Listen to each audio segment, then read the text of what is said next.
হাসান বসরি রাহিমাহুল্লাহ তাআলা তিনি বলেন, আদরাকতু আকওয়ামান কানু আলা আওকাতিহিম আশাদ্দা মিনকুম হিরসান আলা দারাহিমিকুম ওয়া দানানিরিকুম।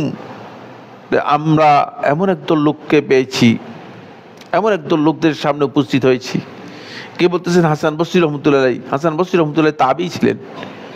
তাবীরা কাদেরকে পেয়েছেন? সাহাবীদেরকে পেয়েছেন। সাহাবায়ে কেরামদের কথা বলছেন যে সাহাবায়ে কেরামরা নিজেদের সময়কে এমন ভাবে গুরুত্ব দিতেন, এমন ভাবে সময়কে কাজে লাগাতেন।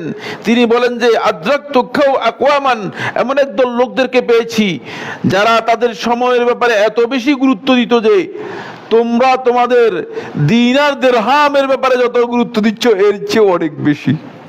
তোমরা তোমাদের টাকা পয়সার ব্যাপারে তোমাদের যে গুরুত্ব রয়েছে এর চেয়ে তারা এটাকে আরো বেশি মূল্যবান মনে করে গুরুত্ব দিত।